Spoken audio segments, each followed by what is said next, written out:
AM y XFM presentan la revista de opinión Democracia, con la conducción y dirección de Gonzalo Rosero. No puede haber diálogo sin libertad de expresión. No puede haber diálogo sin libertad de expresión. Ella es el alma de un pueblo. Sin amilanarse.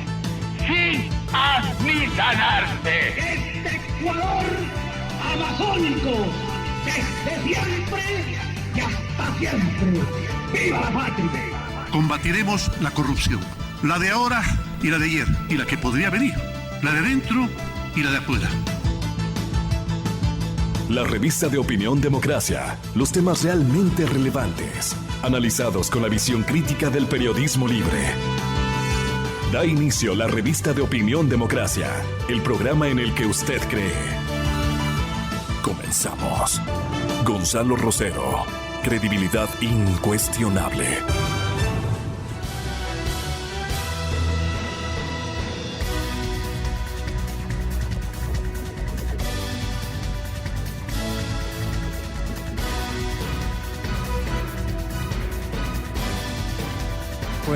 Un encuentro que hemos propiciado y que compromete o promete ser muy singular. Están aquí, señoras y señores, Jorge Rodríguez, presidente de la Comisión Ciudadana Anticorrupción. Está Enrique Pita, vicepresidente a la distancia, quiero decir, vicepresidente del Consejo Nacional Electoral. Y en persona está el doctor Luis Pérez Soto, aparte de un gran académico y pensador ecuatoriano como es Patricio Moncayo, que me honran con su presencia. Estaremos también hablando sobre las locuras de un cura correísta con Antonio Cabrejas. Él es párroco de Santo Domingo de Guzmán, con asiento en la ciudad de Guayaquil, y le conoce de cuerpo entero al que sabemos. Ustedes saben a quién me refiero. Los cuestionamientos al presidente del Consejo de Participación Ciudadana es el tema. Antonio Cabrejas señala que la inconsistencia de las funciones que nunca desempeñó José Carlos Tuárez van a ser revisadas en esta mañana. Bueno, ¿qué tenemos este instante?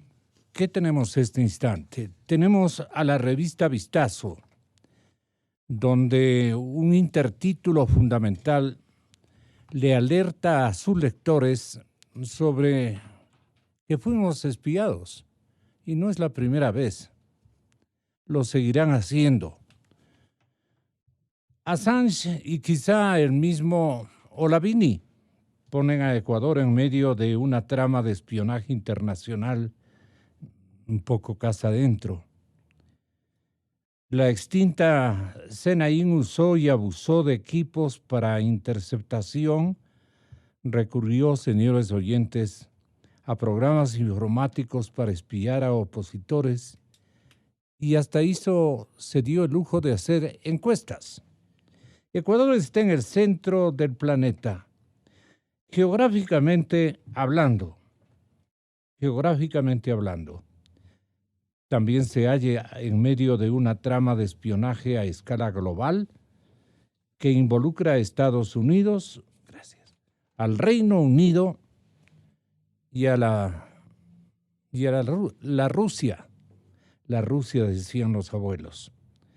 Un nuevo ingrediente se suma al cóctel que se reactivó en abril de este año con la salida de Julian Assange de la sede diplomática ecuatoriana en Londres. Tras ese retiro de su asilo por parte de las autoridades nacionales, pues encontramos que se trata de la investigación sobre la posible participación del experto informático Olavini, de origen sueco y residente en Quito. Los últimos años en la cruzada estadounidense de la que se acusa a Assange Vini fue detenido en el aeropuerto de Quito cuando partía a Japón a un curso de artes marciales, según les confesó a los policías ecuatorianos. Vini permanece en el centro de detención, permanecía. A la hora de editar este artículo todavía se encontraba dentro de él. Este instante se encuentra afuera. Y con toda la permisividad del caso, para hacer qué tipo de acciones detectadas, tal vez por círculos que buscaban información sobre lo que estaba haciendo desde hace tiempo la CNAIN, valiéndose precisamente de quiénes. Pregunta para Jorge Rodríguez si la Comisión Anticorrupción Ciudadana tiene en este momento alguna información sobre esta presencia de un hombre que visitaba la representación diplomática en la capital inglesa frecuentemente y quedaba por largas jornadas conversando, con el que nosotros cobijamos durante muchísimo tiempo. Esta es una historia que vale la pena aclararla, darle alguna forma, pero de certezas, no de especulaciones. Entonces, en este tema, la Comisión Anticorrupción siempre ha aludido a este hombre como un hombre especial, singular, pero para otros es un gran técnico en estas materias que venía asesorando a otro gran técnico, a otro gran espía internacional, pues no como era el señor Assange. Yo les doy títulos que seguramente no se merecen, pero tengo que ser cortésmente atinado en poder ubicar a estos personajes. La comisión que usted preside, ¿qué idea tiene de ellos, economista Jorge? Buenos días, Gonzalo. Buenos días, Patricio. Y mi querido Lucho, un gusto y un honor inmenso estar junto a ustedes. Primero, una aclaración. Estoy de vacaciones. Ya. Estoy de vacaciones y posiblemente me quede de vacaciones largo tiempo. Son 4 años que hemos pasado en la Comisión Anticorrupción y que yo creo que también tenemos derecho un poco a hacer las cosas de manera distinta. El tema es sobre Nos está anunciando que dejará la comisión. Dejaré de ser activo, pero evidentemente necesito darles la mano, ayudar en lo que sea indispensable y fundamentalmente el pretender de que esa comisión que creció en 18 provincias hasta la fecha llegue a 20 en los próximos 2 meses. O sea, debemos seguir apoyando esa lucha para esa red anticorrupción a nivel nacional. Entonces, de todas maneras, no puedo estar dedicado ya el 24 horas del día para esta actividad y necesito también un poco preocuparme de mis cosas, porque yo no soy el periodista de investigación que cobra al que tengo que atacar o al que no tengo que atacar. Nosotros somos evidentemente personas que hemos financiado nuestra propia actividad. A nosotros no permitimos que nadie ponga un solo dólar para efectos del trabajo en la Comisión Anticorrupción. Ni permitimos tampoco... Pero usted no es la excepción.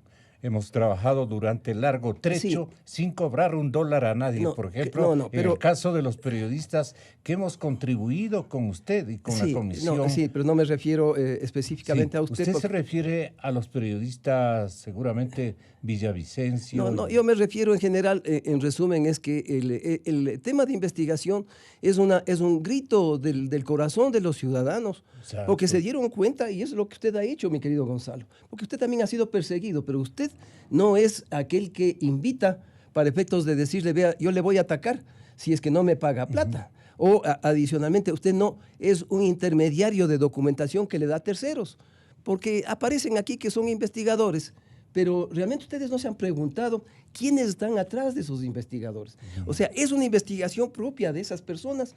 ¿O hay...? Este es un elemento importante que lastimosamente... ¿Por qué no lo esclarecemos en este momento? Bueno, ¿Quiénes están atrás de...? Yo le digo... por ejemplo, Villavicencio... No, yo diría por ejemplo, a mí me proponen en las redes sociales, me dicen ¿por qué no hace usted temas vinculados a INA Papers o a Arroz Verde?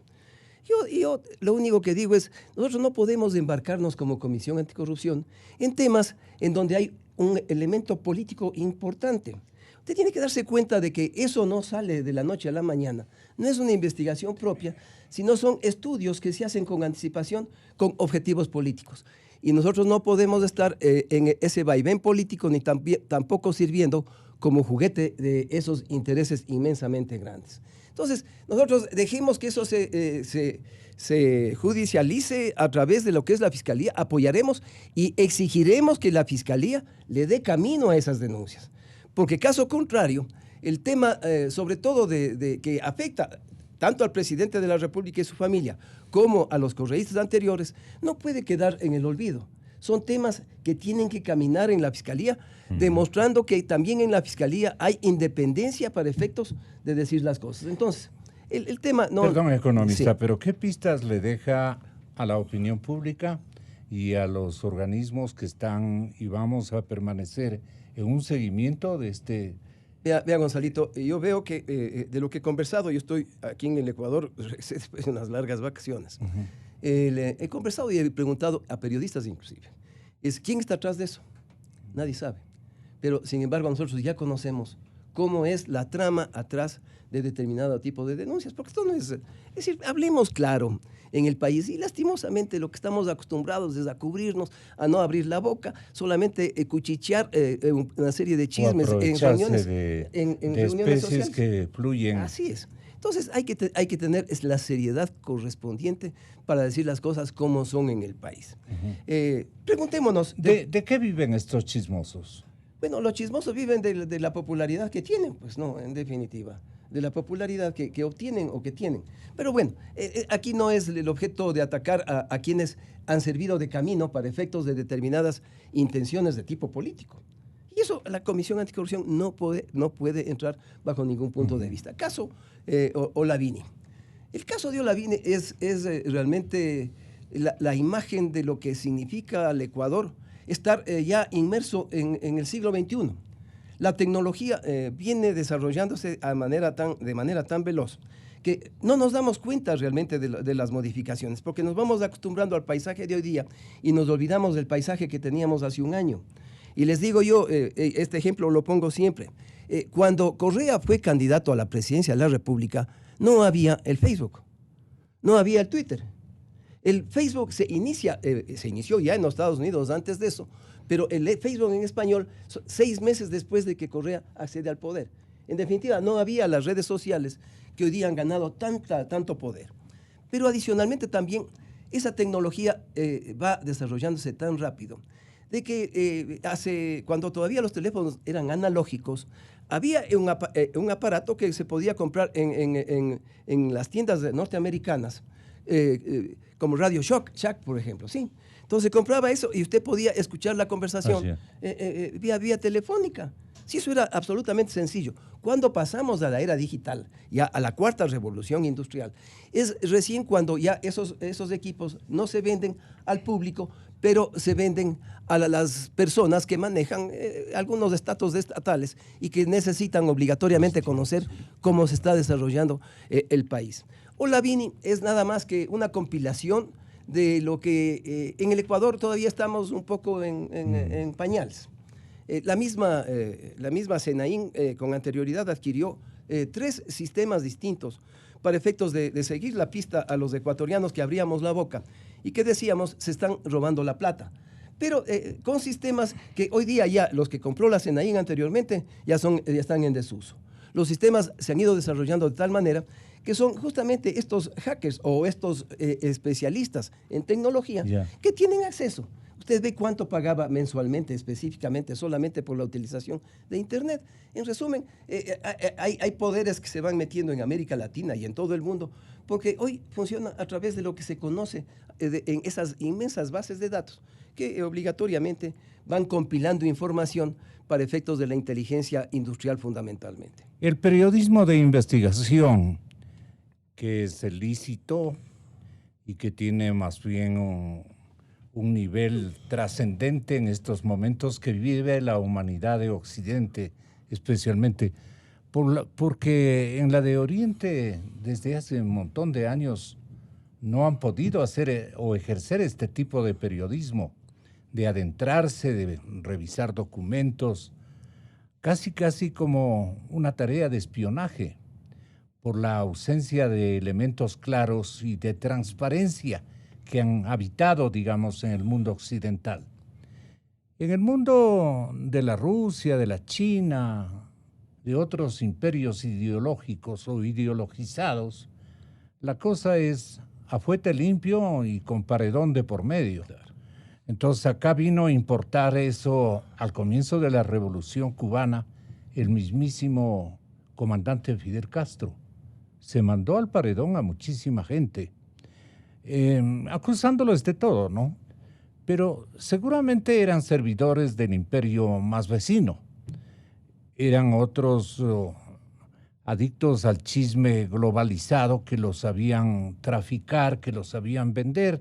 Desde muchachos nosotros aprendimos ese juego. Aprendimos, pero no hemos aprendido para ejercerlo, sino para describirlo por lo menos. Y qué buena oportunidad, apenados por muchísimo, porque un hombre que ha dedicado, y me consta a mí, toda su vida al esclarecimiento de los asuntos que parecían inconmensurablemente profundos, imposibles de poder detectar. De a poco, pláticas van, pláticas vienen, no suposiciones sino certezas que iba cosechando Jorge Rodríguez, le convocó a ejercitar un liderazgo de investigación ciudadana muy significativo. De ahí vinieron las comisiones, las comisiones esto, otro, las transparencias y todo lo demás. Sí me gustaría, distinguidos invitados como Luis Verde Soto y también Patricio Moncayo, experimentados líderes de la izquierda ecuatoriana, tengan la bondad también de hacernos este momento una especie de diagnóstico de lo que ustedes han vivido con este tipo de investigaciones aparentemente desinteresadas o no negociables, que no han puesto precio, digamos, a lo que para todos los hombres de buena fe y de buena voluntad debía ser una misión súper independiente y absolutamente desinteresada. Si de esto han hecho muchas gentes, empresas, allá ellos, pero tratemos de detectarlos, porque el momento que nosotros con pruebas fehacientes determinemos aquello, pues estaríamos haciéndole un favor impresionantemente grande, especialmente a nuestros jóvenes, hijos y nietos en mi caso. No sé qué opine Luis Verde Soto, por ejemplo. Es bonito momento para iniciar esta cruzada. Buen día con todos ustedes. Luchito, bienvenido. Gracias mil, Gonzalo. Es un gusto enorme estar con Enrique, con Jorge y con Patricio. Bueno, básicamente te voy a hablar desde la perspectiva que tengo este rato y debo tener, que es la de autoridad electoral, y consiguientemente limitaré a ese ámbito mi impresión sobre esto, ¿no es cierto? Creo que el hecho del periodismo de investigación en Ecuador es un hecho que se inscribe en la fortificación de un mecanismo del sistema político democrático, que es la rendición de cuentas transversal, es decir, cómo la opinión pública pide cuentas a la gestión pública, exige cuentas, y los periodistas de investigación transportan esta demanda de la ciudadanía, esta mirada de la ciudadanía sobre el sistema político, que es diferente de la rendición de cuentas horizontal entre distintas funciones del Estado, o rendición de cuentas vertical, que tiene que ver con la renovación del apoyo político a través de elecciones. La rendición de cuentas transversal tiene que ver con la construcción de la opinión pública. Sobre la trama, yo creo que desde mi perspectiva en este instante y en esta forma de ver, tiene poca significación. El hecho objetivo de que se ha transportado desde la ciudadanía un cuestionamiento, se ha construido aquello que el poder público no ha construido. Recordemos ciertamente que en el caso ecuatoriano es muy poca la denuncia de corrupción que ha tenido primero origen interno y segundo que ha tenido muy poco origen en la entraña misma de la corrupción que se encuentra en el sector público.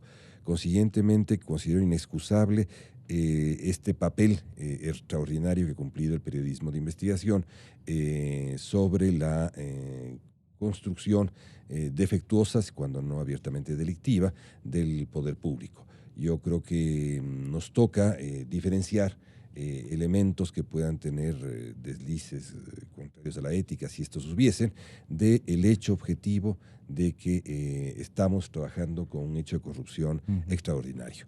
En el caso de Arroz Verde, se trata de un hecho de corrupción electoral.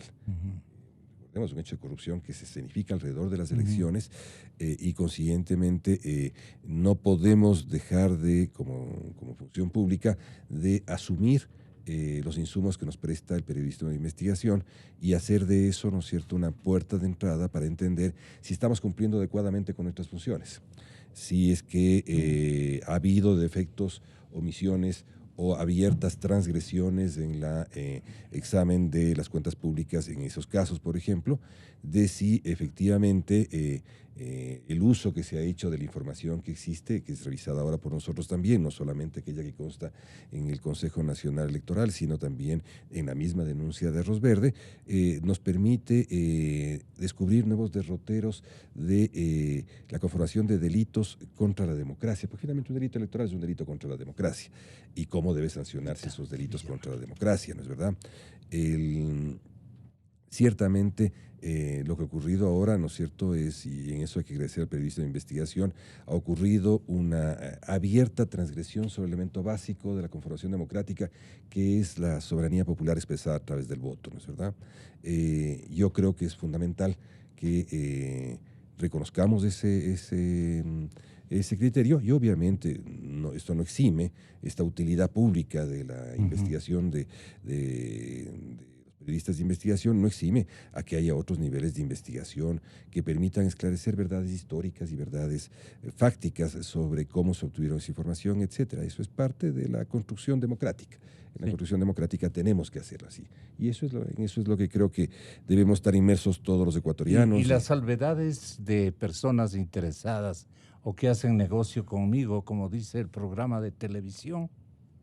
La democracia es un proceso con múltiples vericuetos. Vericuetos. Yo diría, ciertamente en la democracia tú tienes que ir acomodando el conjunto de circunstancias que aparecen, ¿no es verdad? Y cuando digo acomodando no es arreglándolas, sino entendiendo los diablos de los otros y los diablos en que se produce el hecho democrático. Y en el hecho democrático pueden producirse los diablos diversos, a aquellos que Jorge se refiere, pueden producirse diablos diversos en los mismos. Por ejemplo, uno de los hechos. ¿Unos diablos de alhajas también hay? Claro, tal vez el más importante, ayer comentábamos muy a menudo cómo en la corrupción hay dos descubrimientos ya históricos de los sistemas políticos que luchan contra ella. El primero es de que la corrupción siempre surge por resentimientos y delaciones de los corruptos. Siempre ha habido un elemento que está presente, ¿no es cierto?, de eso, que circula, que permite, que se hace. Y segundo, los corruptos siempre dejan rastro. Por ejemplo, es evidente que entre las cuentas electorales, por más perfeccionadas que estén, siempre hay un hilito con el cual uno puede hablar, y estamos hablando ya unos hilitos, ¿no es cierto? Porque también el poder tiene estas otras facetas de prepotencia, de creer que es impune e inmune ante todo. Entonces, todo está presente, y esto, yo creo que esto es lo que aquello. Su compañero de colegiado, el señor doctor Enrique Pita, vicepresidente del organismo Consejo Nacional Electoral, tiene la siguiente respuesta a esto que estamos comentando inicialmente. ¿Son necesarios los diablos, obviamente, que aparecen como diablos útiles para encontrar la verdad, ¿no? Son esfuerzos apoyados naturalmente por la vindicta pública, si cabe el término. Nacional e internacional, correcto. ¿Cómo ve esta circunstancia desde el estamento del cual usted es el segundo líder, la segunda autoridad, señor doctor Enrique Pita. Muy buenos días. Buenos días. Gracias por la invitación a participar en este panel. Me siento honrado de participar con tan brillantes compañeros. Un saludo especial a Luis. Para nosotros como funcionarios electorales, como autoridades electorales, es un gran desafío hoy día poder liderar de alguna manera el hecho de que hay que investigar al interior del Consejo Nacional Electoral si se han cumplido todas, por un lado investigar al interior todo, si se han cumplido con todos los aspectos necesarios para poder evaluar en su momento si los análisis de cuentas, las investigaciones que tenían que haberse cumplido se realizaron. Esto es un trabajo que tiene que hacerse para fin de poder saber si se cumplió o no se cumplió con nuestra obligación. Por otro lado, también es cierto que el gran desafío es poder opinar respecto a la implementación de reformas a la ley electoral para que estas situaciones no se vuelvan a presentar. Lamentablemente esto nos avergüenza a todos, no solamente a los ciudadanos de a pie, a los políticos tienen que avergonzarlos, pero también tiene que ser un acto de reflexión interna dentro del Consejo Nacional Electoral para saber si se hizo lo correcto, si no fue simplemente un mirar hacia otro lado, hubo una gran superficialidad respecto al análisis de las cuentas que tenían que haberse juzgado en su momento, porque era público y notorio y evidente, y todos los ecuatorianos nos dábamos cuenta porque habían unos gastos desmedidos. A pesar de que hay limitaciones en la ley, algo debía haberse hecho. Pero obviamente si hay complicidad, hay simpatías, hay alianzas, hay de alguna manera subordinación a un proyecto político general, no esperemos que se haya producido mayor reacción en ese sentido. Y hablando de investigaciones, entremos un poco en el fondo de esto. ¿A quién se le habrá ocurrido el personaje que requería justamente para utilizarlo? Y resulta que puede este personaje utilizarles a ellos. Y de hecho debe haber ese reparo en esa jorga política. Pero ¿a quién le interesaba contratar o la búsqueda de este personaje que está a este momento juzgado por la opinión pública? Este cura dominico con asiento en Quito, y que tiene, ya lo verán ustedes, viene cumpliendo con irregularidades algunas misiones encomendadas a él y dándose a conocer como un sacerdote no confiable y más bien de connotación política. Pero el que pedía parece que vive en Europa, y la ilustración o el pedimento era: busquen un cura. Busquen un cura. La gente va a apoyar a un cura. Y conviértalo, atrevido, en un Julio César Trujillo. Y es un buen relevo, es un buen reemplazo. Y nos puede decir: yo tengo un cura, yo lo conozco. Y aparece este mojigato. De él hablan de esta manera los siguientes audios. El número 3, por ejemplo, es importante. ¡Alerta! ¡Alerta! ¡Alerta que camina! Ya no se viste de sacerdote. Cambió los sermones por los mítines políticos y las alabanzas por cánticos del socialismo del siglo XXI. José Carlos Tuárez, quien ha participado en varios eventos de apoyo organizados por quienes se identifican con el correísmo, ha dejado ver su lado político como nunca antes. No se justifica, no da explicaciones. Dice que las no pocas denuncias en su contra son parte de una persecución mediática. Pero no tengo miedo, ¿saben por qué? Porque a Jesucristo le inventaron muchas más calumnias. Sin embargo, las denuncias no cesan. Enrique Pita, vicepresidente del Consejo Nacional Electoral, aseguró que Tuárez se desafilió de un movimiento político apenas 3 meses antes de su postulación. lo que debió inhabilitarlo automáticamente para participar en las elecciones. Y obviamente con una irregularidad horrorosa, pues se procedió a su calificación. Pita asegura que el CNE transitorio no analizó con rigurosidad los requisitos de los postulantes, pese a tener una comisión de verificación cuyo informe nunca fue conocido por el organismo definitivo. El consejero Verde Soto y yo hemos pedido copia de todo el informe de calificación, y no solamente del padre Suárez, sino de todos los 40 y pico de candidatos que participaron en esta elección. Además, cree que la presidenta del Consejo Nacional Electoral, Diana Atamaín, debería solicitar un examen a la Contraloría sobre el proceso de verificación de la información entregada por los candidatos. Aquí está Diana Atamaín. Bueno, en tema del Consejo de Participación Ciudadana, la Comisión Técnica de Selección observó todos y cada uno de los requisitos que se hayan cumplido y se sometió a la declaración juramentada que hicieron todos los candidatos respecto a no tener inhabilidades, respecto a no tener deudas en el Estado, respecto de no tener vínculos políticos de acuerdo a la ley, y sobre esa declaración juramentada el Pleno del Consejo Nacional Electoral calificó las candidaturas. Es decir, ustedes pudieron haber sido engañados, si es que eso se confirma. Definitivamente, así como cuando uno es funcionario público y hace una declaración juramentada de no adeudar el Estado, de no tener contratos con el Estado, eso tiene consecuencias legales, y la declaración juramentada pide y expresamente lo determina que el candidato en este caso declare ante un notario, y eso es válido para la calificación de la candidatura. ¿Ustedes pedirán la intervención de la Fiscalía en este caso? Definitivamente, hay que seguir un debido proceso y las instancias correspondientes tienen que tomar las decisiones dentro de sus debidas competencias. En el Consejo vale la pena preguntarse, en el Consejo Electoral se duda de la solvencia, y sí de la solvencia investigativa, que es pilar fundamental, que es un preámbulo para una calificación de una determinada candidatura. La solvencia investigativa de Diana Atamaín es una interrogante que la ponemos a consideración del público. Pero, vicepresidente Pita, ¿Diana Atamaín tiene alguna responsabilidad en esta contratación del cura? Yo creo que el Pleno del Consejo Nacional Electoral Transitorio tiene una gran responsabilidad. No especifico que la presidenta actual, Diana Atamaín, o que el consejero Cabrera, que formaron parte de esto, especialmente ellos dos. No, yo soy claro en decir que el Pleno tiene una responsabilidad. ¿Por qué el colectivo?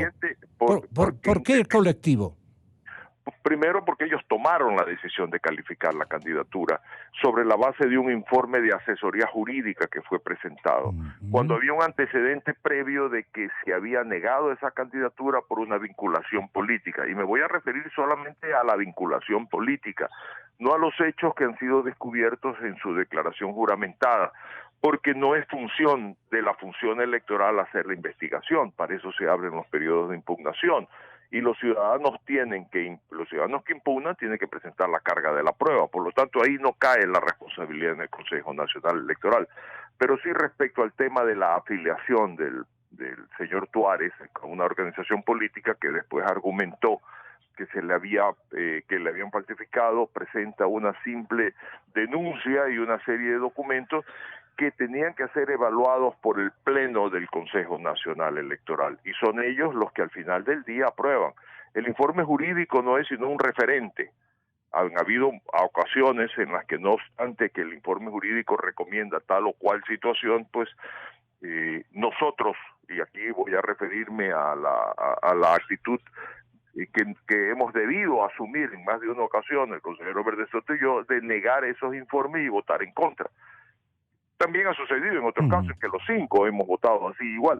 Por lo tanto, ¿Me puede dar un ejemplo para que el público se dé cuenta que ustedes han sido siempre exigentes de esas determinaciones del colectivo?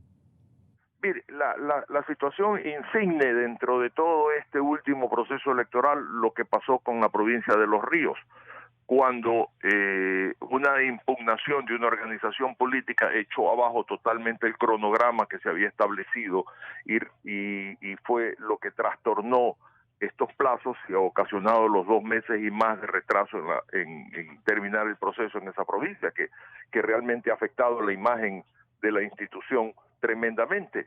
En ese caso, 3 consejeros de mayoría votaron a favor de aceptar esa impugnación y 2 consejeros votamos contra aquello porque consideramos que era total y absolutamente fuera no ajustada a derecho, por decirlo de alguna manera. Por lo tanto, cada uno de nosotros asume nuestra responsabilidad respecto a lo que decidimos, votamos. En este caso, entiendo, los 5 consejeros calificaron esta candidatura como calificaron las otras sobre la base de los informes pertinentes. Pero insisto en aquello, al final del día son informes que son irreferentes, simplemente la decisión la toman la autoridad máxima, que en este caso pues somos los consejeros del Consejo Nacional Electoral. ¿A qué momento estamos asistiendo por obra del Consejo, en parte del Consejo equivocado en su admisión a este ciudadano que a momentos luce sotana y un cuello blanco que lo distingue de los demás, diría de la misma condición, ¿no? Pero se distingue y lo eligen, creo que desde Bélgica. Patricio Moncayo, intelectual ecuatoriano, hombre sentidamente de la izquierda política ecuatoriana, nos menciona lo siguiente. Patricio, bienvenido. ¿Cómo se siente usted en este clima de puja y de dar partes de las conductas e inconductas de los actores en este caso? ¿Sobresale algún indicio que usted pueda a este momento mencionarlo? Muchas gracias por la invitación, Patricio Moncayo. Gonzalo. Un gusto compartir esta conversación con Jorge y con Luis. A mí me parece que de lo que se ha mencionado hasta este momento, la democracia enfrenta el problema de la responsabilidad. Y la responsabilidad con respecto a la vida pública se localiza en distintas instancias, no solamente en los gobernantes, sino en los gobernados. El hecho traído a consideración por Jorge, por ejemplo, nos ubica la responsabilidad de un estamento como son los periodistas de investigación. Luis ha señalado con mucho acierto esto de la rendición de cuentas. Entonces, lo que es importante, yo creo, resaltar es que hay un déficit de responsabilidad, es decir, dentro de la vida democrática nuestra. La tendencia que existe muy generalizada de evadir las responsabilidades, de no asumir la responsabilidad por las equivocaciones, por los desaciertos, etc. Ahora, con respecto... Aquello nos hunde más a todos los ecuatorianos. Claro. Una cosa, Gonzalo, que a mí me parece fundamental tratarla quizás con la participación suya y de los integrantes de este panel. La de ustedes, claro. Es el tema, digamos así, de la crisis de representación política por la que atraviesa el país. Que enfrenta el país desde hace rato. Es decir, nosotros estamos, y le hemos puesto, y con razón, en el banquillo de los acusados al Consejo de Participación Ciudadana, este llamado quinto poder. Pero ¿de dónde nace esta idea del quinto poder? Nace justamente del hecho de que a lo largo de los 40 años de democracia, los partidos políticos se fueron desmoronando, ¿no?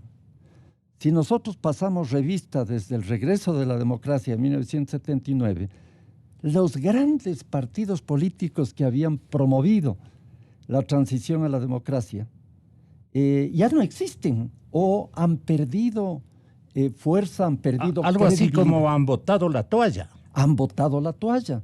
Y entonces emergió la idea de que si los ciudadanos se han quedado huérfanos de representación, entonces había que crear un organismo que se le puso el nombre de Consejo de Participación Ciudadana para suplir ese vacío de representación. Esa ausencia. Entonces, ahora que estamos discutiendo sobre la eliminación del Consejo de Participación Ciudadana, con mucha razón, por cierto, la gran pregunta es cómo vamos a remediar este vacío de representación política que se pretendió remediar con la creación de este quinto poder. Es decir, se está hablando, por ejemplo, de eliminar el Consejo de Participación Ciudadana con mucha razón. Ahora, ¿cómo va a llenarse ese vacío? ¿Qué órganos van a asumir las funciones que en este momento han sido asignadas a este Consejo de Participación Ciudadana? Por ejemplo, se dice, tiene que volver al Congreso, o dicen otros, hay que crear el Senado. Es decir, se habla, digamos, un poco en el aire, porque no estamos adentrándonos en qué mismo consiste esta crisis de representación política en el Ecuador y a qué factores y causas respondió esa crisis de representación política. Ahora, no obstante, el liderazgo de Trujillo Vázquez fue muy bien concebido por la ciudadanía, que se sentía representada por los altos valores éticos de este ciudadano que desapareció hace muy poco tiempo. Sin duda, Gonzalo, pero el problema es que en la consulta popular, en donde también hay la responsabilidad incluso del presidente Moreno, ¿por qué nos introdujo el tema en la consulta popular de la conservación o extinción del Consejo de Participación Ciudadana? Entonces, se han cometido equivocaciones en ese sentido.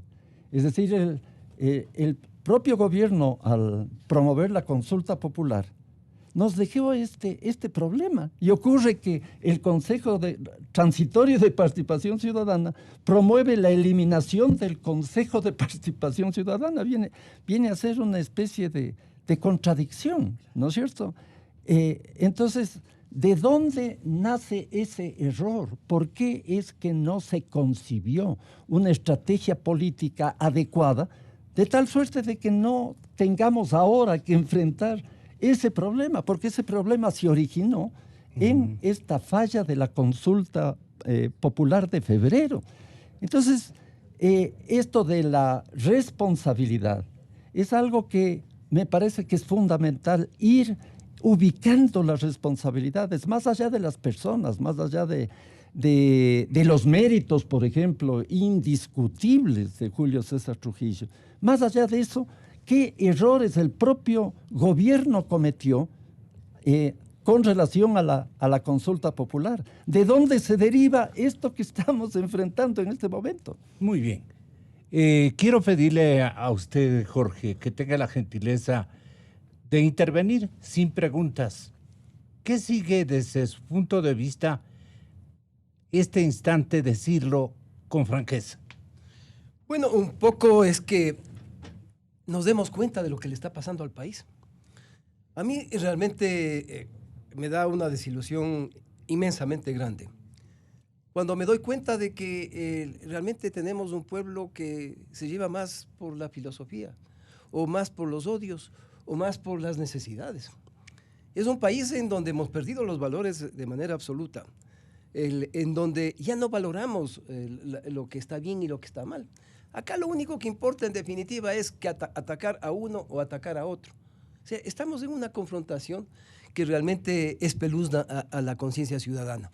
El Ecuador no puede caminar en el mismo camino, porque si es que no tomamos unas resoluciones que realmente nos den, por ejemplo, una justicia distinta. Hemos pasado 2 años en este gobierno y nos mantenemos exactamente igual, con los mismos jueces que tuvimos con anticipación. Ahí están aquellos miserables que pretendieron meternos presos durante largo tiempo. Siguen gozando del poder. Entonces, yo creo que el trabajo que hizo... Del poder en la justicia. Del poder en la justicia. Entonces, yo digo primero el país tiene que establecerse caminos que sean de manera distinta. Tenemos que hacer cambios fundamentales. Acá no podemos poner esparadrapos en un cáncer que se sigue expandiendo de manera demasiado grande. ¿A dónde apunta el cáncer? El cáncer apunta justamente a mantener las cosas como están. Y acá estamos pensando en que ya mismo regresa el mameluco, ya mismo regresa el expresidente de la República, y que aquí la lucha sigue entre correístas y no correístas. Y ese no es el camino. Yo creo que tenemos que olvidarnos de esa lucha fratricida en cuanto al pensamiento en sí mismo, de quién es el que maneja las cosas, sino pensar en que el país tiene que cambiar de alguna manera que sea distinta. O sea, no podemos seguir en un país de la impunidad. Mientras la impunidad permanezca en el país, no tendremos ningún horizonte en el corto plazo. Y lógicamente tendremos posiblemente después nuevas elecciones, vendrán nuevamente problemas que nos hacen caer en lo económico, en lo social y lo político, en definitiva una especie de desaparición de lo que significa en sí mismo el país. Yo creo que si no tenemos un cambio fundamental, en donde practiquemos fundamentalmente cambios. ¿Usted cree que los cambios hacen las mentes humanas, los hombres, sí, en señor, definitiva? Sí, señor. Pero escogemos a los mismos creadores del vicio, escogemos para que lo resuelvan. Pero, vea, el problema es que nos hemos vuelto mudos, ciegos y sordos. ¿Pero de conveniencia? No de conveniencia, sino también es de dejadez. De dejadez. Imagínese usted, el presidente de la República o de innata tontería. Yo creo que es varias cosas, ¿no? Lamentable. El presidente de la República el año pasado envía a la Asamblea Nacional un proyecto de ley anticorrupción. Está ya vencido eso, ya está podrido, o sea, ya han pasado varios meses y la Asamblea no ha hecho nada al respecto. No hemos modificado aquella disposición en donde obliga que para el inicio de cualquier tema de investigación de peculado tiene que haber la resolución de la Contraloría. No hemos quitado esa resolución. Seguimos hablando de lo mismo 2 años. Hemos hecho una votación fuerte el 4 de febrero del año pasado, en donde votamos en la pregunta número 1 sobre la muerte civil. Y siguen vivitos, pues. Siguen vivitos los rateros. No hay aquí una ley que está ya vigente en América Latina sobre la extinción de dominio. 10 años reposa ese documento en la Asamblea Nacional. En resumen, no estamos dando velocidad a los temas, seguimos hablando de la corrupción como un deporte nacional. Sí. Ya me cansé de hablar de la corrupción. Y es por eso en que Jorge Rodríguez dice, yo quisiera hablar sobre la no impunidad. Ataquemos ahora sí a las cosas, para que la gente entienda de que si yo cometo un error... ¿Quién comenzaría en la no impunidad? Bueno, la impunidad en ese montón de funcionarios públicos y de empresarios que realmente nos corrompieron durante los 10 años y que nos siguen sacando pecho en las calles. Y que a los que les seguimos teniendo envidia porque se hicieron ricos y nosotros no estamos todavía ricos. Se nos robaron la plata. El pueblo en sí mismo tiene que pensar aquí, no es la izquierda, la derecha, Correa o Lenín Moreno. En definitiva, es nuestro futuro para efectos de qué vamos a tener para nuestros hijos. Luis Verdesoto, este planteamiento me da la impresión a mí que vive también en su inquietud, en su ánimo, en su pesar por lo que viene aconteciendo en nuestro país. Y desde un tribunal que normaliza o que hace seguimiento a las tareas de selección política, no se puede hacer más, sino apegado a los mismos arbitrios que ellos le han dejado como una señal de asunto normal. Pero ahí le interrumpo un tanto. Lucho Verdesoto y Enrique Pita están promoviendo este cambio en la parte de lo que es de democracia. Es decir, tenemos que hacer cambios fundamentales en esas leyes que realmente nos mantienen hoy día. Yo, por ejemplo, planteo siempre, el voto obligatorio es una tontería. Es la tontería porque estamos teniendo una masa inmensa en donde podemos adoctrinarlos. Si me he visto de cura es más fácil llegar al poder porque es un pueblo católico. Entonces, tenemos que ir a un Estado laico en donde exista no el voto obligatorio, hacer cambios fundamentales en cuanto a lo que es financiamiento en las votaciones. Él está planteando eso, justamente Lucho Bersoto, no el voto alrededor del voto. Son las demás cosas que tienen cierto tipo de relación, pero que no cambian fundamentalmente la manera de elegir a aquellos que se quieren hacer ricos a través del poder público. ¿Cómo entonces frenamos a la corrupción? Si todo el mundo inventamos un estamento para que nos represente, y no solamente para que nos represente, sino que nos defienda. Entonces, hasta la administración Moreno le trajo al doctor Granda como presidente de una comisión que no respetó la que ya tenían los ciudadanos, de alguna manera. El caso de lo logrado con Jorge durante tantos años. ¿Cómo explica usted esto, señor doctor Bertesoto, si es tan amable? Gracias. Mira, yo creo que el tema que plantea con acierto, tanto acierto Jorge, de esta angustia, sufrimiento, necesidad de reconvenir a la nación para que recupere los patrones éticos que nos permiten vivir juntos, porque en el fondo es esto, es verdad, vivir juntos sin impunidad, vivir juntos en base al derecho, vivir juntos en base al futuro que tenemos y hacer de esto un futuro limpio, no vivir juntos para matarnos, no vivir juntos para corrompernos, no vivir juntos para romper permanentemente las normas que nos aglutinan. Yo creo que este es uno de los primeros elementos, ¿no es cierto? Hay momentos en que las sociedades pueden llegar a saturarse de algún nivel, no sé, creo que estamos saturados ya de corrupción, estamos saturados de denuncias de corrupción, estamos saturados de manipulación del razonamiento sobre la corrupción. Creo que ese es uno de los temas complejos, ¿verdad? Cuando llegamos a esos niveles de saturación, las sociedades tienen que hacer un momento de pare y volver a reflexionar sobre sí mismas. ¿Qué nos está pasando? Es lo que te pasa cuando tienes, ¿no es cierto?, un matrimonio mal habido. En el matrimonio mal habido tienes que un rato pararte y las partes tienen que decir qué son estos lazos subterráneos. Sí, pero nos hacemos de a buenas y pasa. Ese es el tema. Todas las razones que subsisten están ahí. Patricio lo decía con claridad respecto al tema de la crisis de representación que vive Ecuador. Yo creo que hay varios temas, ¿no es cierto? Y quiero referirme al final al específico, ¿no es cierto? El tema global de que cómo una sociedad aborda la corrupción. Los ecuatorianos somos muy propensos a solucionar todos los temas con instituciones. Tenemos un tema de pobreza, no lo resolvemos y vamos a reformar la Constitución porque en las instituciones debe estar la culpa de que haya pobreza. Tenemos problemas de desarrollo y vamos a buscar la institución. Igualmente tenemos problemas de la configuración ética del país, tenemos problemas de la configuración nacional de los ciudadanos, tenemos altísimos déficits ciudadanos y de responsabilidad, como se anotó, y volvemos entonces a decir, las instituciones van a solucionar este problema, ¿no es cierto? Recuerden ustedes que fuimos a la Asamblea Constituyente en el año 97, 98, porque había una crisis en las puertas y pensamos que la Asamblea Constituyente iba a parar la crisis y jamás la pudo parar. No podía, no era su rol. Lo mismo pasa este rato, ¿no es cierto? Yo creo que tenemos que abordar el tema de la corrupción también desde el lado institucional, pero fundamentalmente desde el lado político. Es decir, si no logramos reconvenir las bases para hacer política, no podremos funcionar. Pero también tenemos que hacer funcionar las instituciones.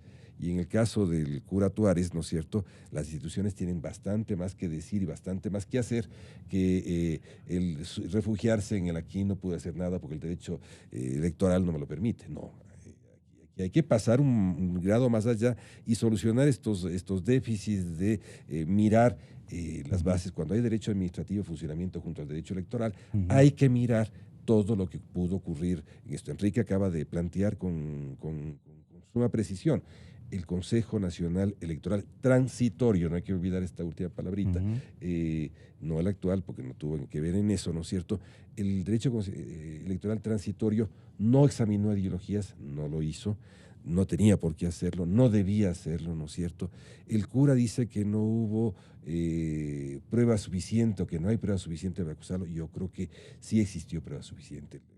Prueba al canto de que no se examinó aquello que estaba en el ámbito del mismo Consejo, que era el tema de la afiliación al Partido Socialista, según entiendo, de sacerdote. No aboga por la línea correísta la señora Tamaín para ser enfático en la interrogante. No sabría, si tienes que preguntarle a ella, yo no, digamos, no se deja preguntar. Lo que ciertamente yo te puedo decir es de que, como Enrique ha manifestado, hemos tenido infinidad de casos que en el Pleno del Consejo la mayoría ha impuesto una línea que está más ligada a opciones partidistas determinadas que a la línea nacional. ¿No?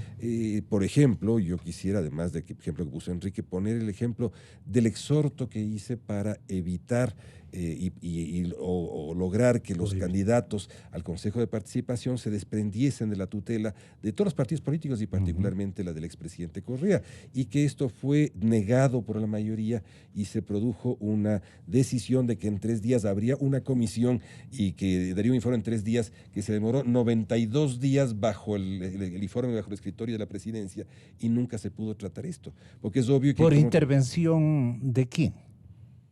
Esta dilación. Vete a saber, de la presidencia, pero quienes están atrás de aquello es muy complejo este rato, porque hay evidentemente intereses de que no se llegara a lo que se planteó, y nos comprometimos ante la cooperación internacional y ante la observación internacional, que era que antes de las elecciones, mientras había candidaturas, debía juzgarse el caso de los candidatos al Consejo de Participación. Y nos comprometimos también de que posteriormente no había cómo, porque no había cómo en la medida en que había ya autoridades electas y había soberanía popular de por medio. Por eso es de que finalmente llama la atención de que se mantuvo 92 días ese informe bajo un escritorio, justamente haciendo que prescribe esta posibilidad. Pero tienen una acción penal en manos de ustedes. Jorge Rodríguez. Ustedes tienen una acción penal en este momento. Ustedes tienen que, a través justamente de ese tema con respecto a su afiliación y desafiliación, tienen que plantear el tema ante la Fiscalía. Claro, bueno, tú sabes que los temas, otro tema, ¿no es cierto?, ha sido el tema de la Fiscalía.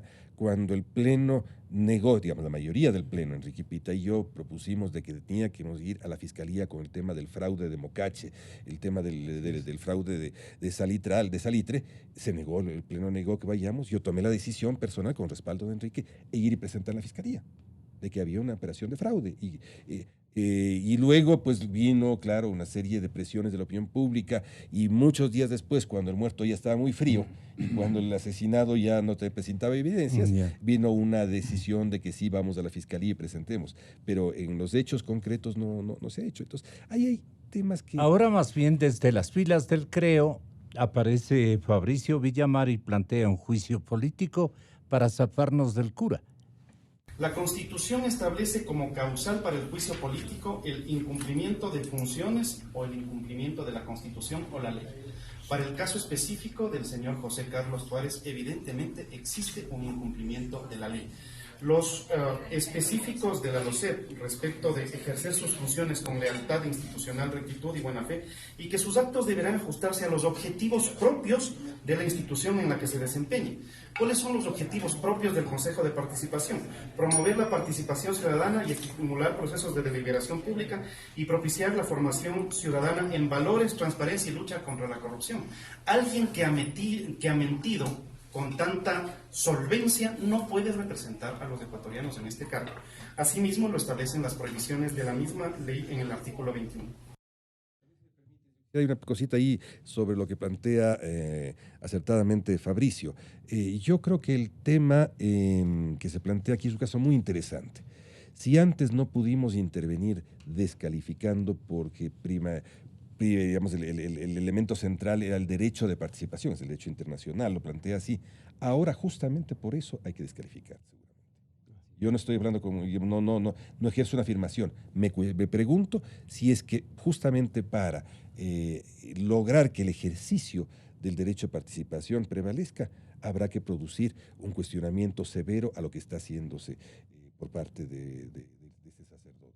Y ha roto, yo creo que visiblemente esto para el país, no estoy transgrediendo mis funciones de juez, sino ha roto visiblemente todos los principios normales y éticos de funcionamiento de una autoridad recién electa, ¿no es cierto? Y claro, habrá que asumirlo. El juicio no se le corresponde al Tribunal Contencioso.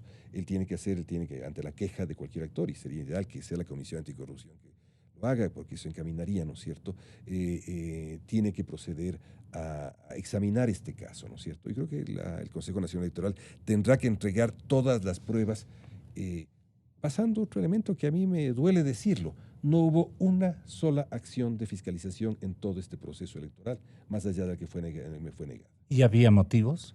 Claro, hay que investigar. ¿Por qué no lo cita? Bueno, hay muchos casos que mejor dejémoslos ahí. ¿Los más graves? Muchos. Yo diría que el más grave fue evidentemente Los Ríos fue un caso enorme, digamos, todo el caso del oro fue enorme. En Manabí se produjeron cosas, se produjeron transgresiones en Esmeraldas, en la Junta, y se produjeron una infinidad de transgresiones también de candidaturas. Se produjeron transgresiones por parte de los organismos subnacionales, gobiernos subnacionales también. Es decir, todo eso debíamos trabajar como acciones de fiscalización. ¿Quién está manejando el trajín político de lo que usted sospecha, Patricio Moncayo, a esta hora del partido? ¿Quiénes son los que se han beneficiado ciertamente? ¿Y quiénes son los actores que definen cada coyuntura enredada por falta de capacidad y de liderazgo de los otros agentes de un cambio que nos tiene aturdidos, que nos tiene estancados, que yo me menosprecio a veces de ser un comunicador de estos insucesos feos, sin lógica absoluta, sin calidad incluso en el pensamiento de la gente. Es un pueblo abandonado a sus circunstancias y con una calidad de liderazgos intermedios valiosos. Como decían, no, siempre apelo a mis tíos, una pendejada está el país. Tenga la bondad, doctor. A mí me parece que es bien importante entender nuevamente la responsabilidad en este caso de los partidos políticos. Los partidos políticos a lo largo del regreso a la democracia han fallado frente a la población. ¿Los dejó aniquilando el de Bélgica? No solamente. A ver. Si es que hacemos un recuento, un recorrido histórico, desde el regreso a la democracia, por favor. Hay un proceso de desinstitucionalización recurrente, ¿no?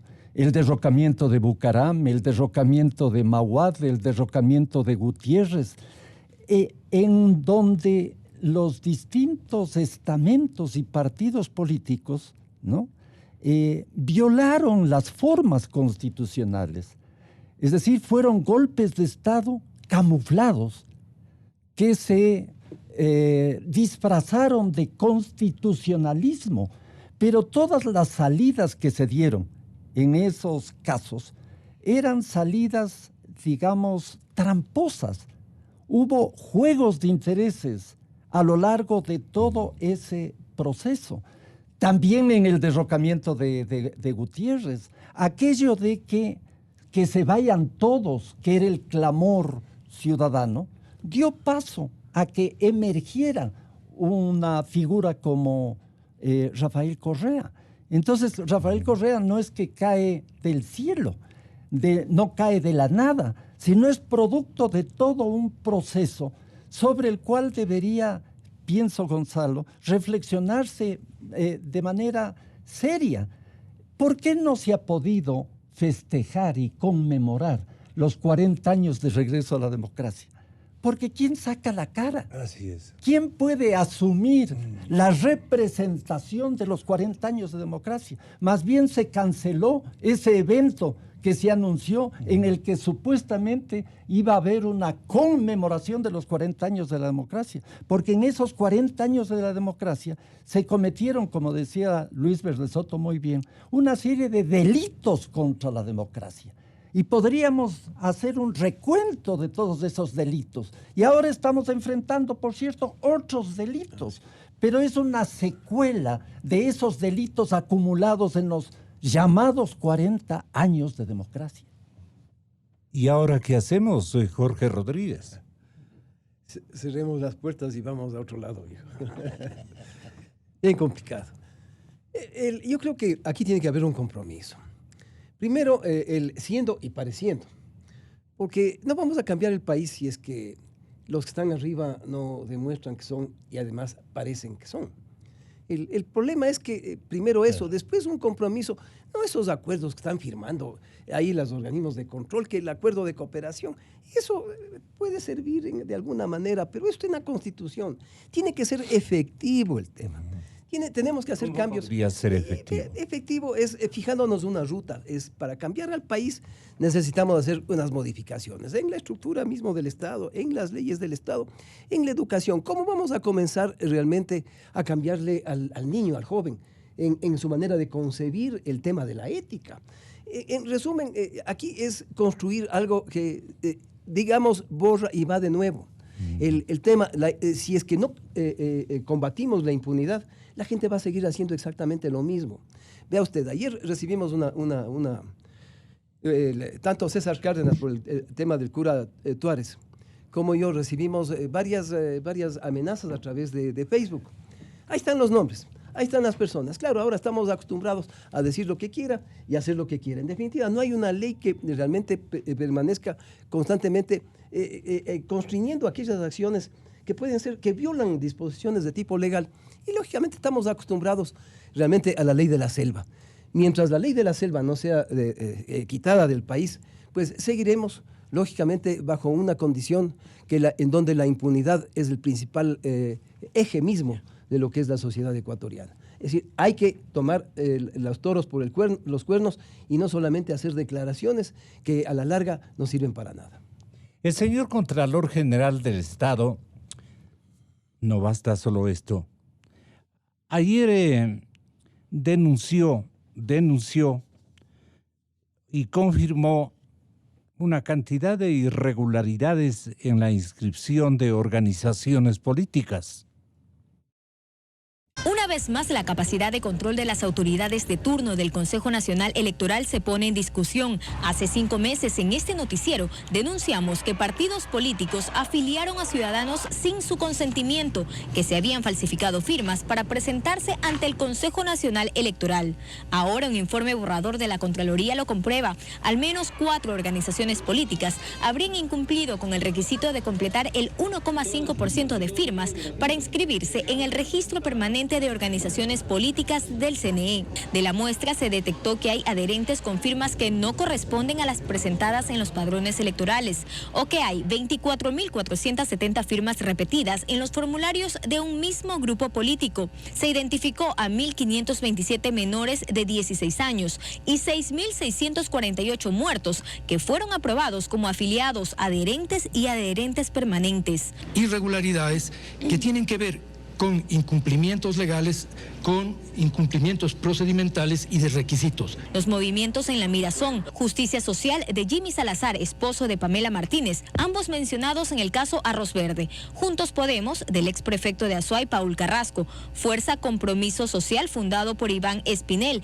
y que ahora agrupa a la esencia del correísmo. Y finalmente, Libertad es Pueblo, del que es parte Gary Moreno, hermano del presidente de la República, Lenín Moreno. Contraloría observó además que el sistema informático que usa el CNE para revisar las firmas de inscripción habría permitido las inconsistencias. En este momento hay un término para que se presenten descargos por parte de las autoridades.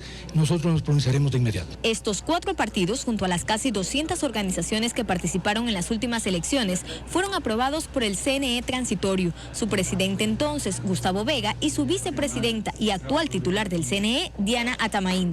Intentamos conocer cuál es la opinión de los representantes de estas 4 organizaciones políticas cuestionadas. Todos nos dijeron que actualmente están recabando información y que en los próximos días podrían pronunciarse. Joana Ramos, 24 horas. ¿Y qué dijo su presidenta Diana?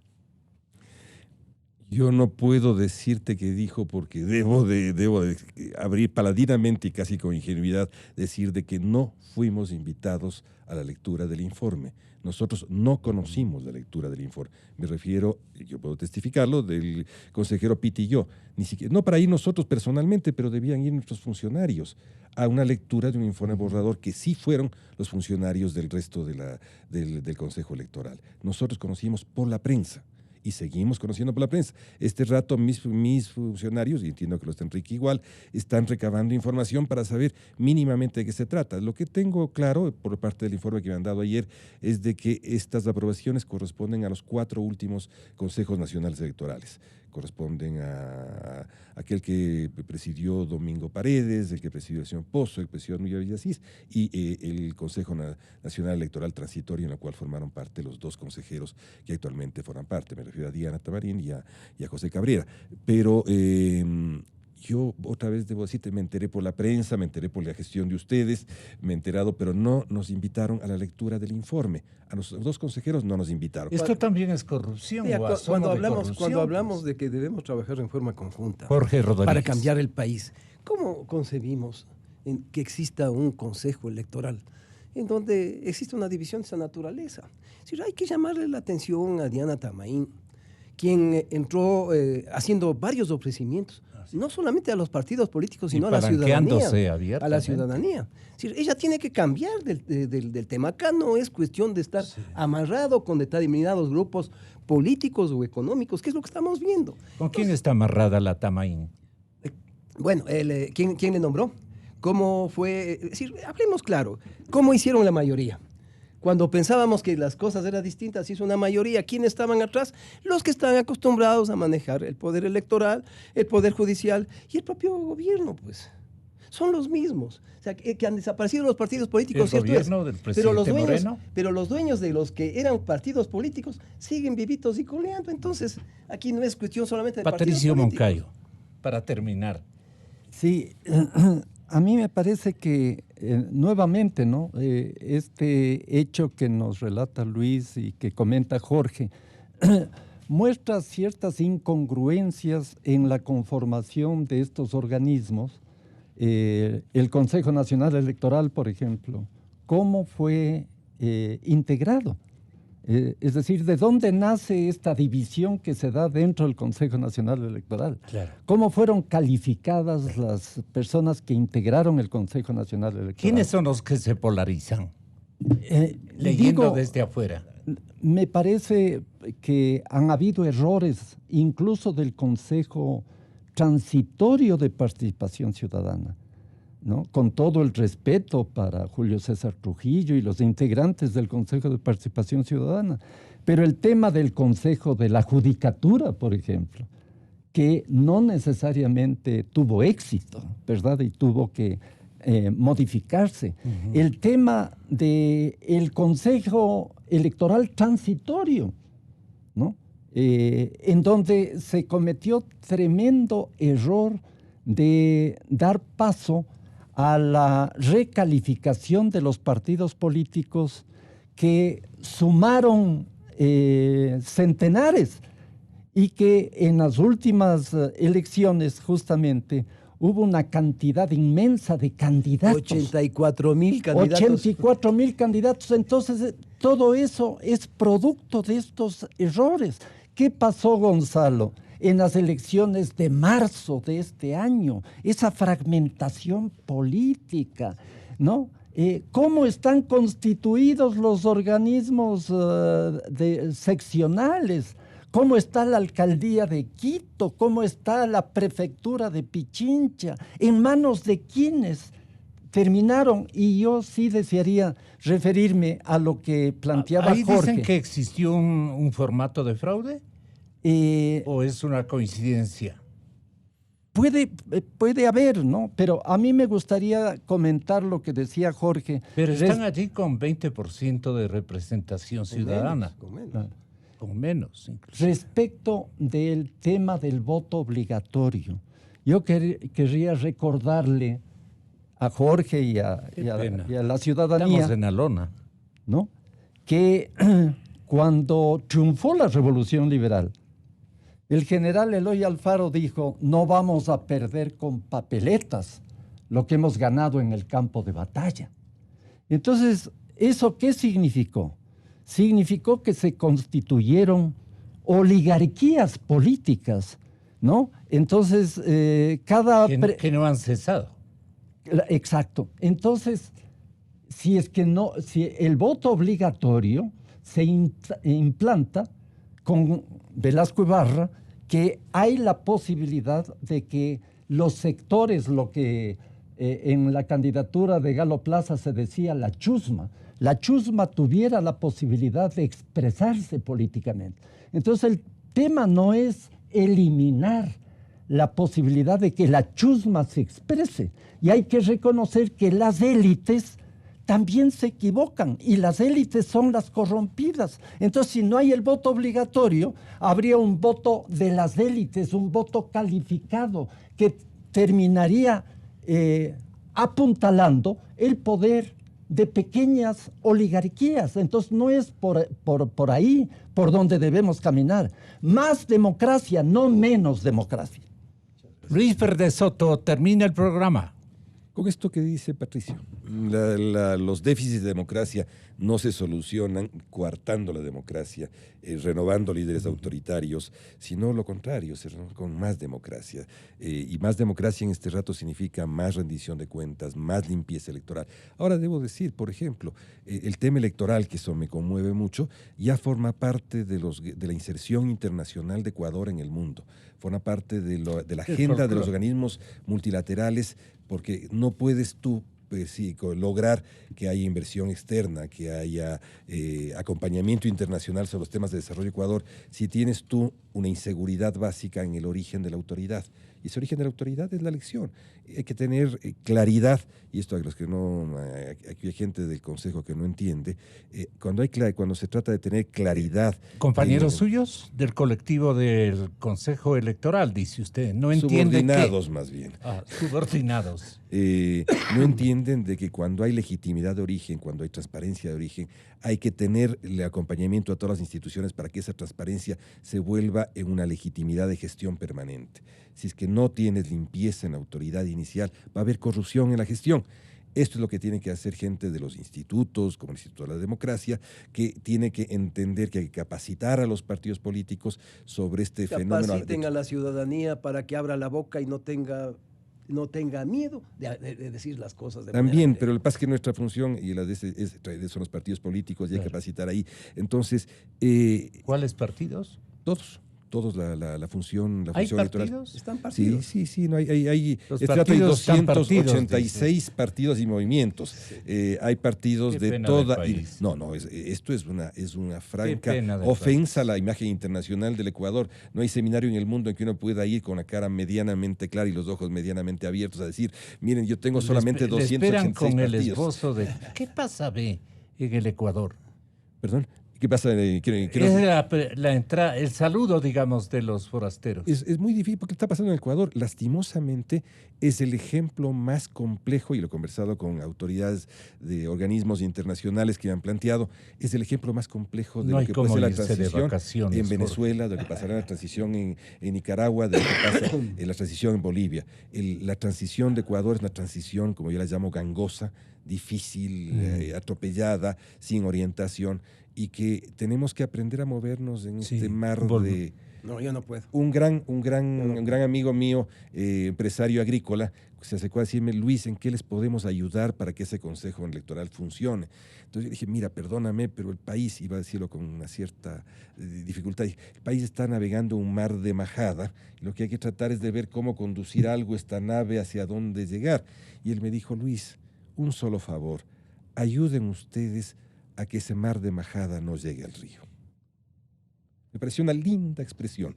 Ayuden ustedes a que ese mar de majada sobre el que están navegando no llegue al río. Nada más. Yo creo que nos falta este rato a los ecuatorianos. Tenemos que acomodar las cosas para que eso ocurra. Y yo reitero la expresión de Patricio. Los déficits de democracia solo se curan con más democracia. Yo les agradezco. No me queda más que agradecerles. Inicio de espacio promocional y publicitario. La noticia del momento. Mujer gana $30,000 al año por darle la papilla a su hijo. ¿No lo creen? Tenemos una llamada al aire. Hola, ¿sí? Hola. Un premio así solo se puede ganar haciendo la labor más linda del mundo. ¿Cuál? Ser padre. Por eso Pacificar trae